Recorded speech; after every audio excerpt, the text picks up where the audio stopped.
Welcome to All the Gear But No Idea, the South Australian fishing podcast hosted by Rhodey and Diz. The boys will share their tall tales of the one that got away, as well as some regular segments they know all you fishing tragics will enjoy.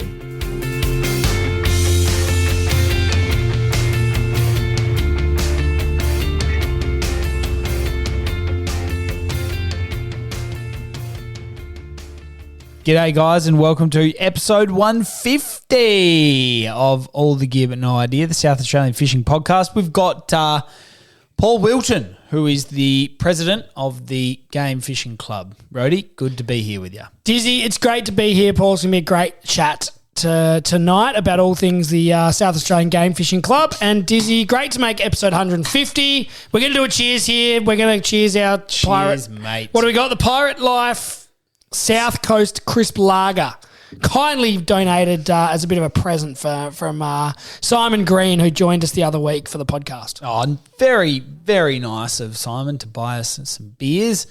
It was great to have him here, and it is really just great to be here at 150. It's quite unbelievable that we've managed to keep it going this long, Rhodey. It is, Diz. So that's about 6 years we've been going for then. Yeah, well, basically sort of 300 weeks or thereabouts. Yeah. So it's a fair bit of... We've really silenced the doubters, and there's been plenty of them along the journey. Yeah, I think there have been quite a few that didn't think we'd make it to episode 1.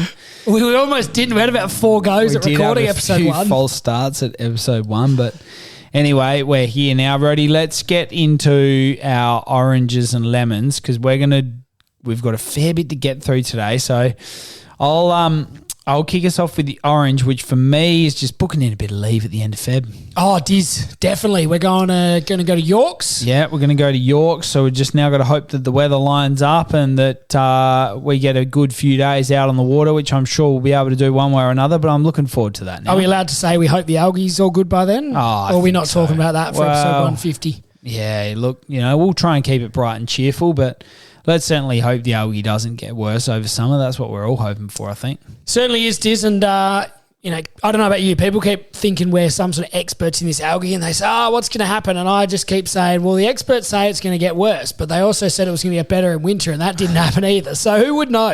That's right. That's exactly right. It's one of those things. I think the latest ad that the government's put together just about sums it up very nicely. It's like, we don't know when it's going to go, and none of us know what's happening. Yep. Exactly right. All they can do is keep supporting everyone as best they can. So anyway, and if worst comes to worst, we'll just go over to the Port Vincent pub and the Minleton Brewery and have a few frothies and enjoy the York Peninsula. I could think of worse things as a backup plan, mate. So that'll be good. What's your orange, mate? Dizzy, you're not known for your kindness towards me. You don't normally walk in and give me a compliment, but you just said how good my lawn is looking, and that really put a bit of a spring in my step. Yeah, no, your lawn's not looking too bad. You always sort of suffer a few dead patches through your winter. You've got a couple of little dodgy spots, haven't you? Yeah, I get a couple of spots that just don't get any sun in winter. They seem to have just sprung back to life. You've obviously got out there on the fertiliser and everything else. It's looking good. Yeah, the cylinder mower's been getting a good workout the last couple of weeks. Very, very good. All right, well, let's move into oranges, Rhodey. I'll let you have the first one. Lemons, you mean, mate? Oh, lemons, of course. Whoops. Actually, we forgot our other orange, Dizzy. We should mention Travis Head. Yeah, I know. We had Trav Ball in there as the I don't know how that slipped out. That should have been number 1, but anyway. That was epic. What an absolute gun. He's just walked up to Steve Smith and said, give me the opening, mate. I went really quickly from like a bit of disappointment that there was going to be no cricket the next day because I was really looking forward to a Sunday afternoon on the couch. Yeah. But then the way he was hitting them, I was like, this is just nuts. Yeah, it was insane, wasn't it? And he's got the best attitude to it, doesn't he? Yeah. He does. I said that to someone when we were watching it. I was like, you just can't not love the way he goes about it. What a legend. Hopefully he does that when we're there in a couple of weeks in Adelaide, Diz. Yes, let's hope so. All right, moving on to lemons. What do you got? Dizzy, my lemon is going to be the absolute state of disorganisation and chaos that has overtaken my pool room / podcast studio / office / absolute junk pile. I cleaned this room up I reckon a week ago. Yeah. And I think it stayed clean for an hour, and now it's got we'll put the Christmas tree up, so now all our clothes racks are in here, and I've got dive watch warranties and Christmas decorations and photos and paper, and there's just stuff everywhere. Half of it belongs to you. I'm trying to return things to you. Oh, that's not quite fair. I mean, There's fishing rods, there's water bottles. I've got so much stuff in here, I don't know what to do with it. I do have a fair bit of rent-free space in here of fishing gear, but no, it's a nice little studio you've got here. Yeah, so anyway. Podcasting studio. Got a that is. juicer over there. Me and Lil made a nice little apple, mint and watermelon juice the other day. Oh, that's a bit random. Pretty good. Yeah, right. If you're in the market. Very good. Very good. All right, what's your lemon, Diz? Well, Rhodey, I'm just going to turn back the clock here because I'm sure everybody listening would have been disappointed that we haven't talked about weather in a while, and I'll just talk about the weather. How about Saturday just pouring down with rain non-stop, and then it follows it up with a beautiful 32 all day on Sunday? Yeah. The weather just can't make up its mind. And then just when I thought, I don't have too much on this weekend, might see if we can't sneak a fish in, it's blowing its guts out. Yeah, no, I totally agree with that, Diz. I got to run in just in time, and it started raining when I got home, and it didn't stop for about 12 hours. So I was lucky. Yeah, we sort of had the morning, and then I reckon at about 10:30, it just did not stop all day. It was hectic. All right, Rhodey, what we're going to do is just do a little bit of a quick recap of the last 50. Of course, everybody would be familiar when we got to 100. We put on a bit of a show. Yeah, we did, Diz, and we thought we'd keep episode 150 a little bit more low key than that. Yeah, and I'm sure there was probably a fair few people at the 100th thinking, "Oh, well, it's been a good run, guys. I think you just done. You've probably done." But here we are. We're halfway towards the double ton. And maybe we'll put on another show for the 200th. 200 would be huge. Might rent out a pub or something. Yeah. Well, that's another couple of years 2 away. 2 years away. Kids will be old enough to look after themselves nearly. Yeah, that'll be great. Oh, hey, look, why don't we go fishing for the 200th? Let's just live a little. All right, but what we're going to do is a bit of a favourite episode in the last 50. So what do you got for us, Rhodey?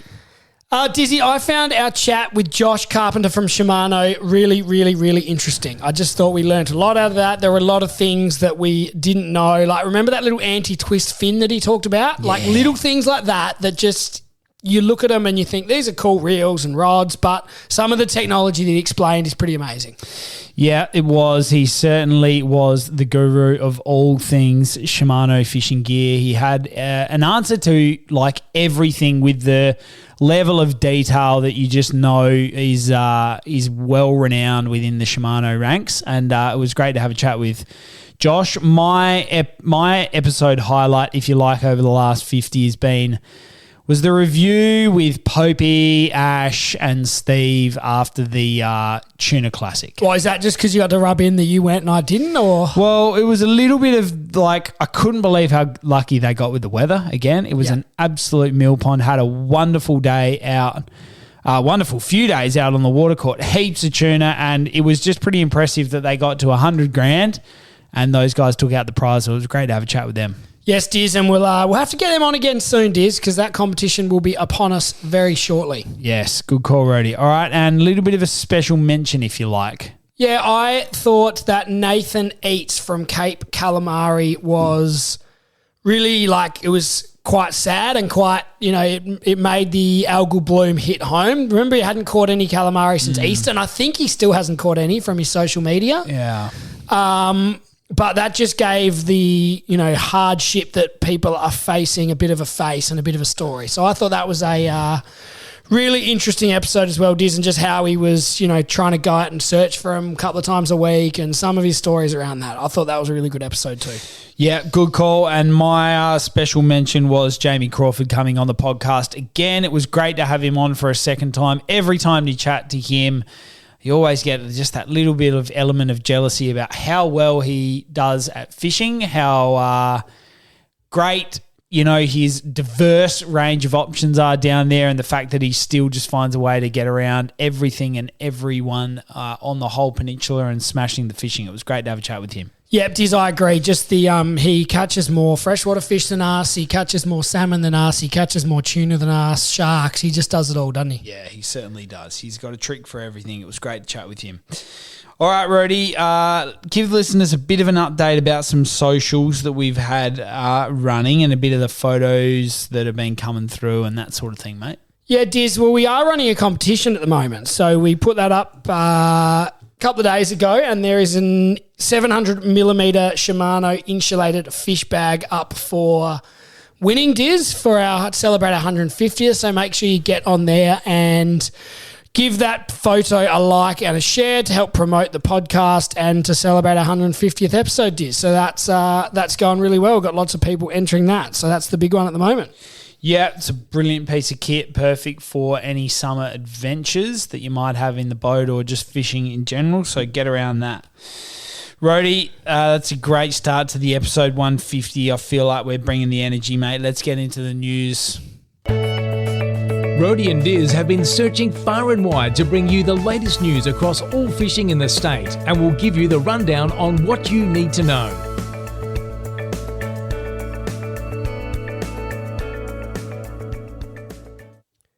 Dizzy, plenty of news on the go at the moment. We're going to start off with the Wreckfish Catch a Carp competition that is running at Mawson Lakes this Sunday, 8:30 a.m.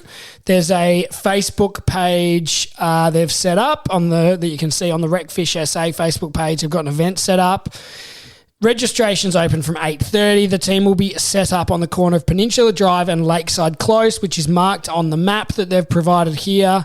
Mawson Lakes Boulevard will also be closed for traffic between 8 a.m. and 3 p.m. to give you plenty of space to fish. And it's a big old carp competition, Diz. We're going to see who can catch the biggest carp, and there's some great prizes.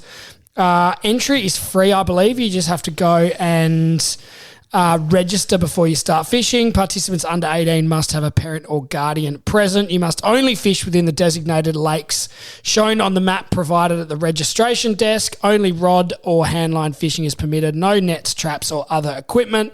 Any legal bait may be used. All carp for the competition must be remained.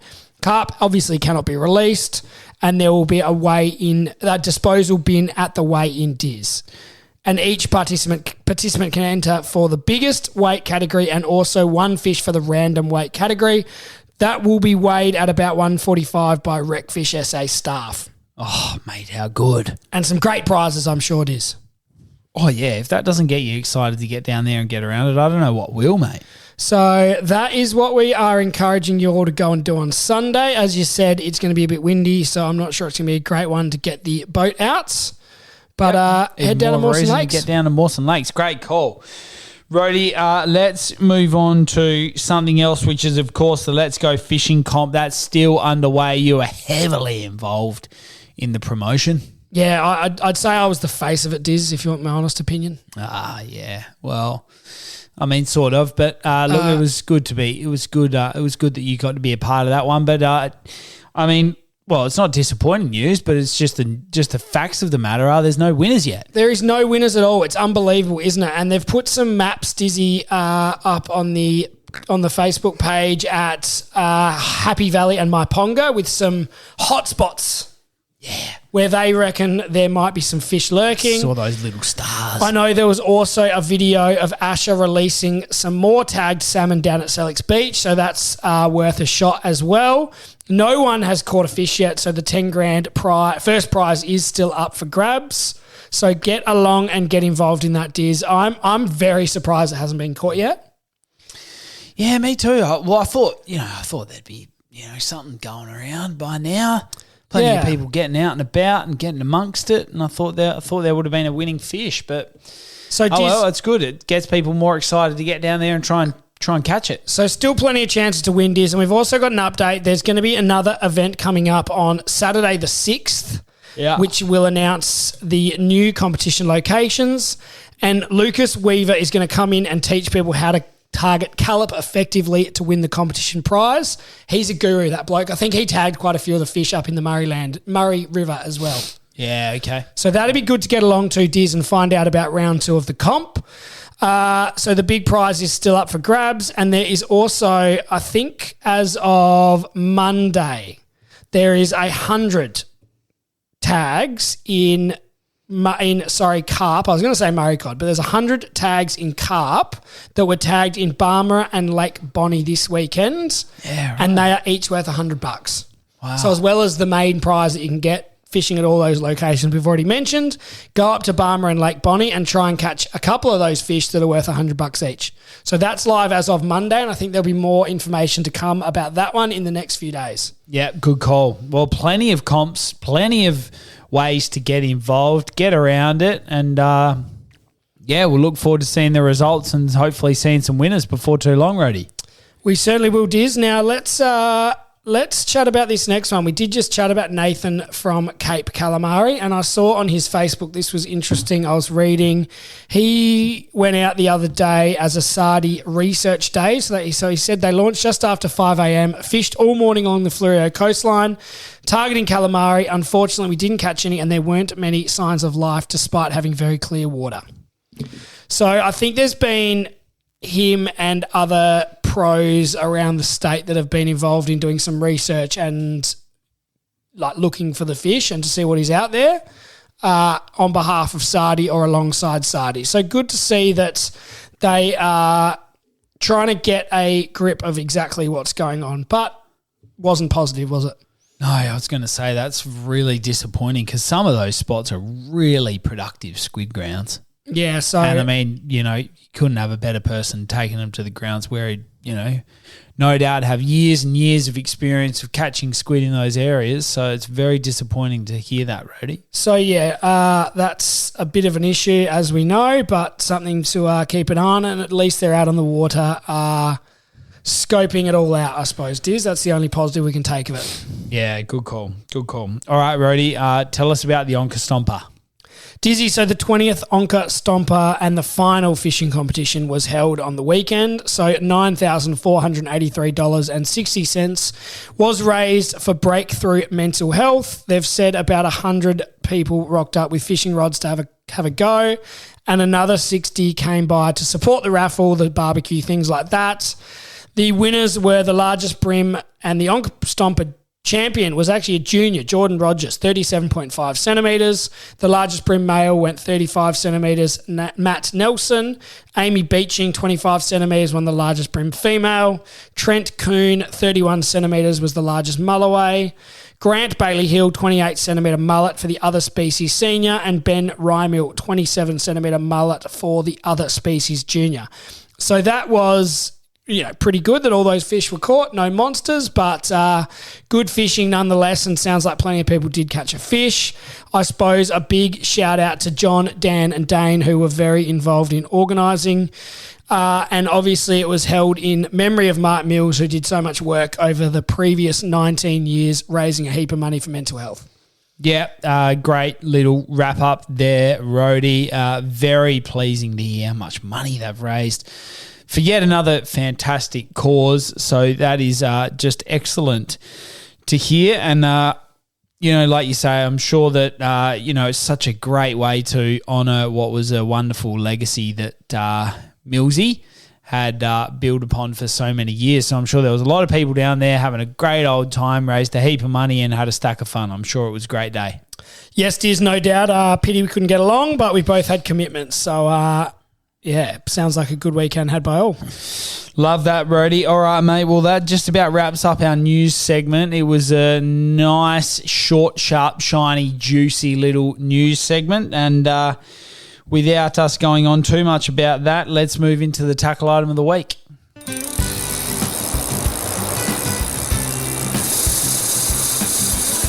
Now it's time for Rody and Diz to really show you what it means to have all the gear with a lot of idea as they review a tackle item of the week. What do you got for us, Rody? These beautiful looking squidgies across the way from me here. What do you reckon? Dizzy, this is a new soft plastic from the Shimano's Squidgies range. It is the Glimmer, it's called. Oh, yeah. And Dizzy, it is a small, I suppose you'd call it a small bait fish type shape. Yep. With a shiny silver tail. Yep. That sticks out the end of it. This colour is called the Ice Glow. It's 90 millimetres long, but I suppose you would say that the actual soft plastic part of it is probably only about 5 centimetres. Yeah. And then it's probably got a 4 centimetre tail made of like shiny plastic strands. Yeah. Would that be a good description of it? Yeah, I think you've described it well enough. I think if if it's perked your interest and you're listening out there, just jump on the Shimano's website. You'll find it. It's a real finesse type soft plastic. It's quite a small bait fish type profile, Diz. And as with all the squidgies, it's made of really high quality UV enhanced plastic, and it's sure to catch fish, Diz. It certainly will, mate. What are you going to target with it? That's the big question. Oh, mate, I reckon you get some salmon trout off the Port Noarlunga jetty with that. Yep, good one. Brim? Yeah, I reckon you get some. Down at West Lakes? You'd probably pluck a flatty or two. Yeah, I think you would too. Anything that takes those small sort of bait fish? You'd probably get a little silver whiting. Okay. Yeah, I'll believe that when I see it. Nah, you probably would. I just like stirring you up a bit. Would you get a snapper on it? If they were hot, you might. Hot bite, you could. Hot bite, yeah. I don't think they're made for snapper. Nah. I think they're more your finesse sort of small species. But we've diverged there. They look good, Diz, and I reckon that tail would really get the fish going with those little glistening reflections. Oh, yeah, they certainly would, mate. It's a great looking piece of kit. The Squidgies range is just synonymous with soft plastics, isn't it? It is, Diz. They've been going since 2002, it says here on the packet. So that's good to know, Diz. Yeah. If you're going buying soft plastics, you're really not walking past Squidgies. And they are. It actually says finesse bait here on the website, so I didn't make that up. That was true, Diz. So it's got a hybrid design. That's what it's called. So it's got a fibrous tail along with the baitfish profile soft plastics. Comes in 8 colours. The blue bait looks quite good, I think, as well as the wasabi. I like the look of that, and the bloodworm looks good too. So I think they will all catch fish. You'd only need a small little jig head. And no doubt there'll be plenty of people getting their hands on them at all your local tackle stores. And as I said, getting into some predatory fish that might think a little bait fish is swimming by. If you look on the website, it does actually mention snapper as what you should target with them, as well as all the other species that we've mentioned, yellow belly trout. So plenty of options, Diz. Yeah, love that, mate. That's a great little tackle item of the week, and I'm sure anybody who is out there looking for a soft plastic next will definitely give that one a look, and I'm certainly looking forward to getting out and flicking them around. Ready? Very good. Now, Diz, it's about time we got our guest on the line. We're going to get Paul Wilton. He is the president of the Game Fishing Club of South Australia. Let's get him on the line, Diz. Now it's time to get our guest on the line. We'll ask them the all-important 5 questions, then chat all things fishing in SA.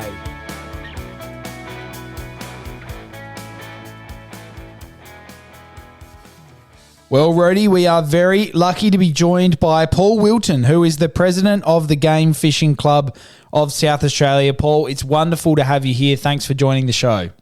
No, thanks for having me, team. All right, Paul, now we're going to get into all things Game Fishing Club of South Australia in a minute, but let's start off with our 5 questions we ask all our guests, and starting off with tell us about your best fish. Oh, look, my best fish, I would think it would be a 34 kilogram mulloway I caught in the Port River. Looks quite a few years ago now, but probably certainly the fish that really sticks in my memory the most has been one of my best achievements. And no doubt took a few hours, did it? Look, plenty of hours spent on the water. There's certainly a lot of long, cold nights, but always worth the effort when you get good rewards. Yeah, that would have been an epic fish. Now, mate, what's your favourite thing about fishing? Look, favourite thing about fishing, I think would be the anticipation of catching the big one. I think there's nothing like anticipating, the next fishing trip, dreaming about what you may actually come across, and I think getting out on the water and anticipating for the day that the next big one is going to come along has been the real driving factor for myself. Very good. It certainly brings you back for one more go, doesn't it? Now, the first fishing memory you've got, or what got you into it? First fishing memory was reeling in a dead fish that I think my dad put on the end of my fishing line when I was about 4 years old. A very long time ago up on the Murray with my dad and my uncle. But certainly that would be the absolute first memory I have of fishing. And then the other memories always centred around waiting for my dad to return from his fishing trips when we were on our yearly holidays to see what they'd caught and hear their stories. Yeah, epic. And there's a common theme there with family passing it down through the generations. But Rody, I'm not sure that we've heard of people being as honest as Paul has been there about saying that it was a dead fish on the end of the line. I'm sure it happens very commonly. In fact, it was probably my first fish too, but that's a really good answer there, Paul. And mate, what's your favourite sort of fishing and why? Look, favourite sort of fishing would definitely be game fishing. Probably more specifically fishing for the bluefin tuna. I think sight fishing where you can see where the fish are, whether that be, a tuna or a kingfish or trout or even squid. I think when there's a visual element to it and you can see those fish coming up behind your lure or approaching your boat, there's nothing like it. It really builds the excitement. Very good. Now, Paul, tell us your funniest fishing story or the one that got away.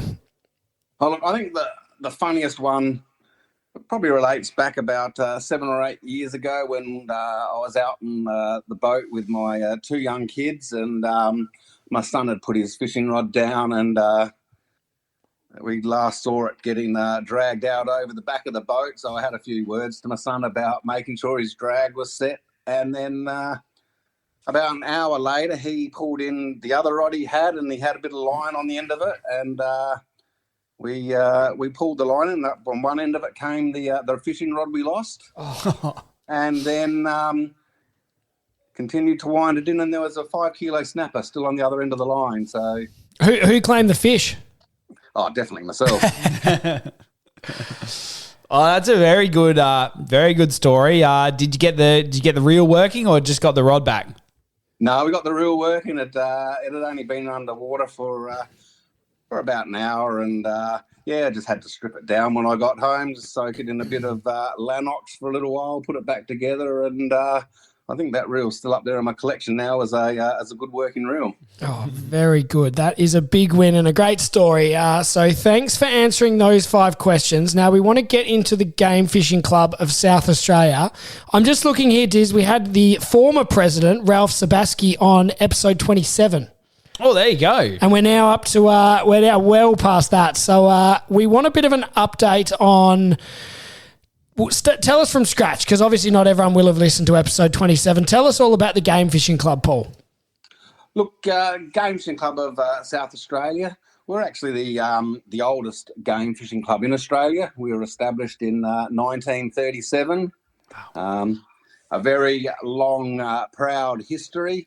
We're currently located in club rooms down on Port Road in Croydon. Look, it's a great club. We're certainly, the club's evolving. We originally were, back in the day, a very elitist club, really with members that sort of live the high life of society. But, I'm quite proud to say that over the last 10 years, we've seen it evolve more to start focusing more on trailer boats. We certainly have seen a drop in the members that now or used to own those large game cruisers, and we're sort of largely centred around trailer boats now. And I think one thing that really emphasises that is this year that's just gone as the first year in memory where we haven't had a champion boat in the game boat category. It was solely taken out by a trailer boat, and I think that's a great sign that we're evolving as a club. And I think we're starting to become a little bit more appealing to the general fisher people out there. Very good. And Paul, has that been a deliberate sort of push from the committee to sort of head in that direction? Is that something you've done deliberately? No, not really. I think it's just the way fishing's evolved or boating's evolved over the last while. Not many people are buying those big cruises anymore. People are investing their money in big trailer boats with a long range, and then they've got the ability to take that boat to wherever the fish that they're chasing are. Yeah, it's a great call, and I certainly feel like we've seen that because there's just so many great options that you can, spend a weekend here, do a day trip there, pack up the boat and do a week somewhere. There's just so many great options in South Australia, and having that ability to just whack the boat on the back of the car and away you go is a great option to have. And it's great to hear that, there's a lot of people still getting involved in the Game Fishing Club of South Australia. Now, mate, tell us from the top, how do people get, how did you get involved, should we say, and how long have you been in your current role as president? Well, I first got involved as I was probably about 18 back in the late 1980s. I certainly, when you mentioned Ralph Shabaski earlier, I certainly idolised his dad, Rolf. He used to look at the photos of the big great whites that he used to catch, and that really drove me. So I used to walk past another one of the old presidents, Sam Ricatti's business, quite often on my way to work, and I called in and spoke to him one day, and he proposed me into the club, and I've been on and off member since those late 80s. Sort of sat on the committee for the last 15 odd years, and I took on that president role from Ralph. It was about 3 years ago now, so this is my third year currently in that role, and it's certainly been a bit of a learning curve. It's a position that isn't always easy, but it's certainly a very rewarding one when you see the fruitions of all of the committee's hard work to have our year come together. Beautiful. And how's the club going? You've got lots of members. It's all going well. Can you tell us a bit about it? Look, membership numbers, as I said, we're sitting at 100-odd members now. We are going to put a real focus on increasing our junior participation. We all understand that, the juniors are the future of our sport. So we're going to really try to push to get more family involvement and particularly more junior involvement, just to see if we can have the next generation of game fishers come through. Yeah, it's a great idea to focus on that junior thing. I mean, as I said earlier, a hugely common theme around first fishing memories, or what got people into it, is always about how they're sort of being passed down through the generations. And I think these fishing clubs and being connected like that is such a great part of, fishing, and being connected with other people of like-minded interests and the rest of that sort of thing. Are you sort of seeing that people are less interested in members? It's not an uncommon thing to hear that membership organisations like this are struggling to find people to commit or help out and volunteer. Is that something you struggle with, or you think, you'll be right for the next foreseeable future? Well, look, I think we'll be right. We do have a great committee that do work very hard. We've always had that history of having, a strong committee that are willing to put in the hard work. And there always seems to be people, as some people fall away from that, there's always new people to stand up, put their hand up, and not just the committee, but we've got a great membership base, and there would be a good consistent group of 20 to 30 people that are always willing to put their hand up to help out the club wherever it needs. And would it be fair to say, Paul, that there are less fishing clubs around the place these days? Look, there definitely is a lot less fishing clubs. I've certainly seen in my years of fishing that, back in the 80s, there was a lot of clubs around, whether they were the AAA clubs, the answer clubs, or the game fishing clubs. And look, it is a challenging time for clubs. There's certainly seen a lot of clubs fold over the years, but that really inspires me to really try to develop our club, listen to our members, and provide what they want, just so we can keep the interest levels up and keep participation there for the members. And Paul, tell us about some of your competitions and your prizes and some of the awards you give out. I know you have a big presentation night at the end of the year. Can you tell us about some of the sort of competitive parts of the club? Look, we have Champion Angler Awards. So we we have Champion Male Anglers, Champion Female, same for juniors. It is a little bit harder with the juniors because we don't always have a lot participating. But we have categories for the game boats, for trailer boats, and for land-based as well. So we try to cater for the majority of people's needs, and there's always something that they can participate in. So there's set criteria for the champion awards where they need to catch. They need to achieve 4 criteria, which includes a game fish, a shark, an eagle ray, and it also includes the tag and release of a game fish. And then we also offer yearly awards for the heaviest and the most meritorious of all the individual game species that are available in South Australia. And then moving on from that, we previously we used to run a lot of yearly tournaments that only involve members, but about 9 years ago, I think it is now, we started out with the Wirrina Tuna Slam, and we've certainly seen that grow over the years into the event it's currently turning into. Beautiful. I did want to ask about that one, Paul. Tell us about that. So it's in February each year. It's one of the great competitions we have here in South Australia, and I think you've got the date set for next year and some really good prizes lined up as well. Yeah, so we have it booked for the weekend of Saturday the 14th and 15th of February. It is a great weekend. We are sometimes a little bit susceptible to the South Australian weather, but out of the 9 years we've been running, I think we've only had to postpone a couple of times. Last year we had a prize pool. I think it was very close to $40,000. We had some great sponsors come aboard. We had Shimano, Club Marine. We had Tackle World, Port Lincoln, and the sponsors that we managed to get to help support these events really do contribute and really make the events what they are.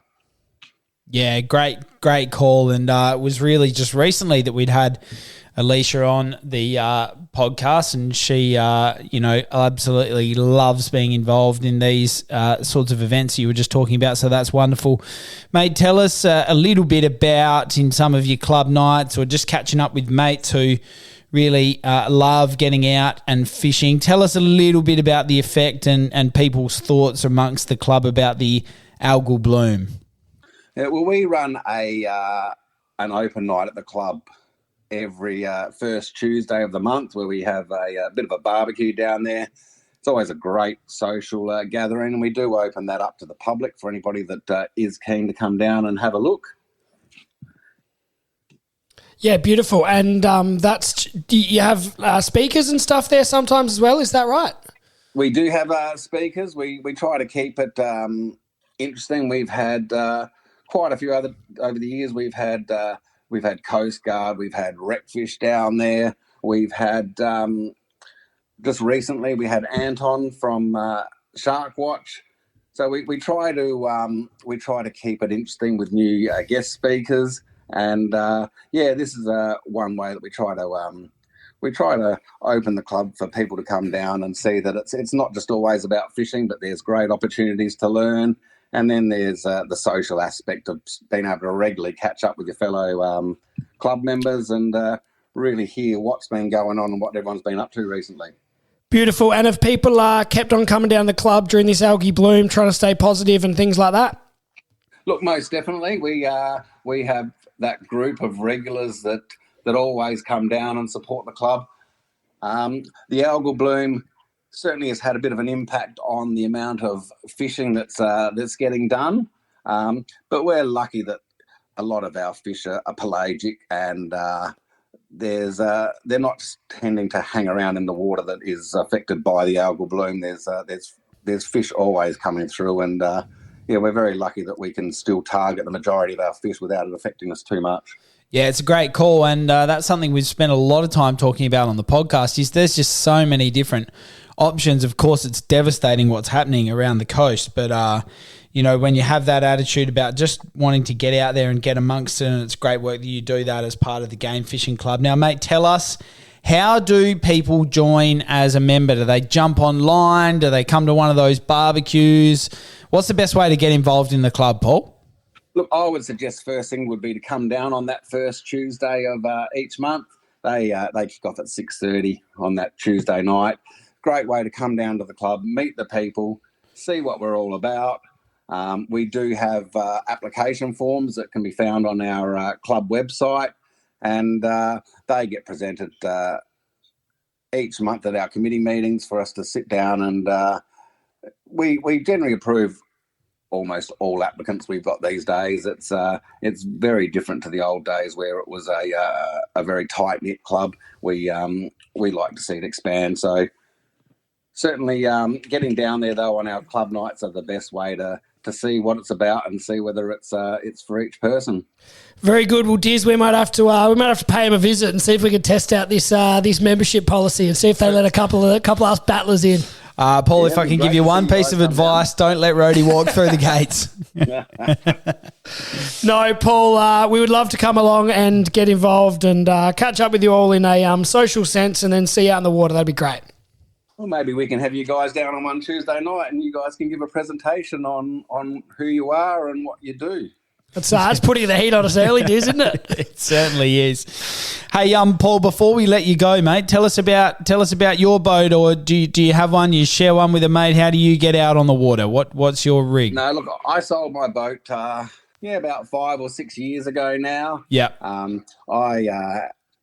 I'm lucky enough to have quite a few friends with nice boats, and I've gradually learned that it's quite easy to put your hand up and do a little bit of cleaning and running of the decks and let somebody else do the driving. He's smart. So, look, I do miss the boat every now and then, but in the long run, I still get plenty of opportunities to get out there.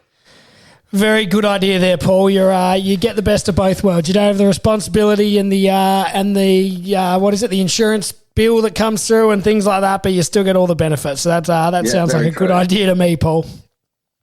Very true. It's certainly an expensive exercise having a big, capable boat, and one that I'm quite happy now just to spend the days at the end of it, giving the boat a clean and helping out the skipper in any way that they tell me I need to. All right, Paul. Well, thanks a lot for coming on the podcast, and thanks for all your work you do around the Game Fishing Club and the Wirrina Tuna Comp and all those things. So thanks for your time and thanks for having a chat. No worries. Thanks for having me, boys. See you down the club one night.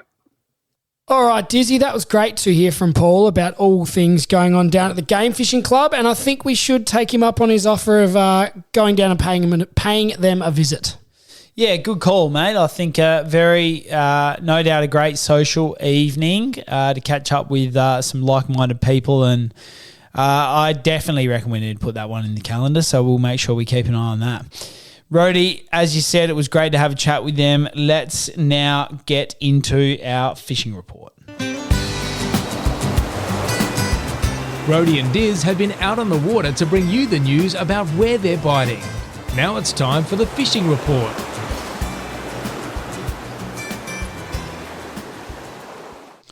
Rhodey, we're getting a few whispers of a few different things around the place for this tackle report.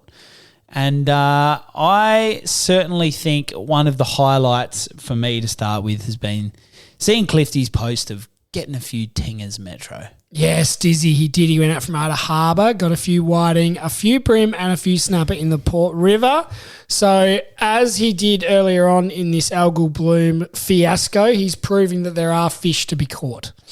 Yeah, and he's doing a great job of that, Rhodey, and he's keeping the vibes up and he's encouraging people to get into the great outdoors. So we absolutely love that, and it was great to see him get onto a few.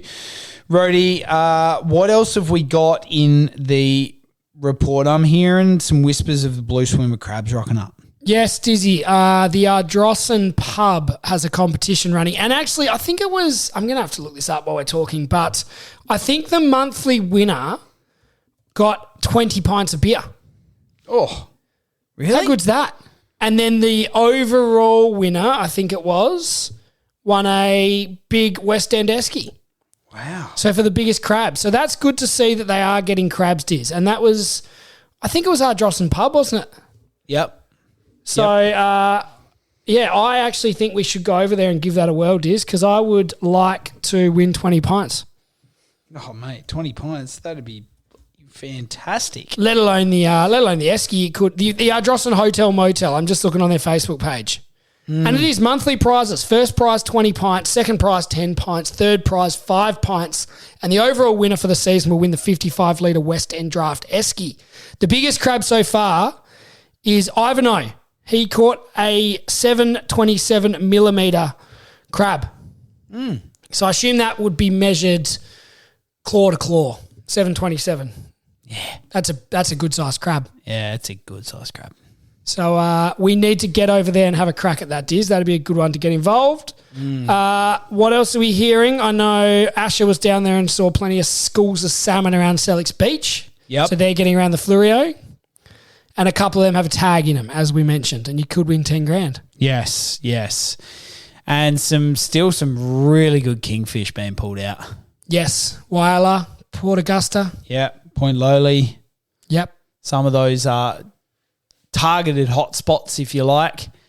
Been some great photos of some really lovely fish, and I love seeing the videos of them going back in the water swimming safely off. Dizzy, and it's about time we got over there. We can't seem to line up a decent weekend of weather with no sort of commitments, can we, at the moment? No, we really can't, which is poor form. And this isn't the podcast about making excuses, mate. We've got to make it happen. All right, let's do it. Let's call work. We won't go tomorrow. What's the weather doing tomorrow? Yeah, we'll call it off. One thing I did also just want to say, I did speak to a regular of ours. They've got a place at Balgowan. Plenty of things being caught over there. Good. Pity can only catch half as many. Yes, I know. But look, I think when you spend as much time over there as they do, I think if you go out enough days and get your half bag, they'll always have, enough fish in the freezer to keep themselves happy, but they're trying not to pressurise the fish too much. Yeah, very good. Still freshwater fish are going all right too. I've heard some Callet reports from the Murray too, Diz. Yeah, that's always good. Love having fresh water as an option for those bad weathers, or if you're going up there, just trying to have a camping weekend or something. Yeah, and plenty of whiting as well over on the Eyre Peninsula, Port Lincoln, around those sort of areas as well, Diz. So that would be where you'd be going if you really wanted to fill the freezer, wouldn't you, Diz? I think so, mate. I think so. It's been a good year whiting-wise over that way, so that's another good option for people willing to travel a little bit further. I think it's well worth it, and you'd catch a hell of a lot of fish. Yeah, for sure. Sounds good. All right, Rody, nice little fishing report there for the listeners. Before we wrap this one up, where can they find us? Dizzy, get on Facebook and Instagram. Make sure you enter that competition to win the insulated fish bag from Shimano. So all you need to do is like and share the post, and we'll pick out a winner from that, Diz. Yeah, I think that's definitely one worthwhile getting involved in, because that's a brilliant piece of kit and will certainly come in handy on the boat, or if you're walking the planks or whatever it might be fishing related that you get up to this summer. It's going to be a good one to have in the bag, so get around it. And it's actually the perfect size. I think it's 70 centimetres long, so you would fit a big bag of whiting once we get back to the normal bag limits. Yep. You'd fit some squid in there. You'd catch a rat kingfish that you wanted to eat. One day in 100 years, we'll catch some good pan-sized snapper and put in there, I reckon. Yeah, good call. But it's not a good little mixed bag. It's not so big and bulky that you wouldn't want to carry it down the jetty for a little land-based session either, Diz. True, very true. All right, that might do us, Diz. Happy 150th. Yeah, well done, mate. Great to be at 150 with you. 300 odd weeks strong. Let's look forward to the next 150. All right, guys. Thanks for listening. Rody and Diz hope you enjoyed today's episode of All the Gear But No Idea. Keep up to date by liking and sharing us on Facebook and Instagram. And you can subscribe on all the major podcast platforms. Until next time, good luck fishing.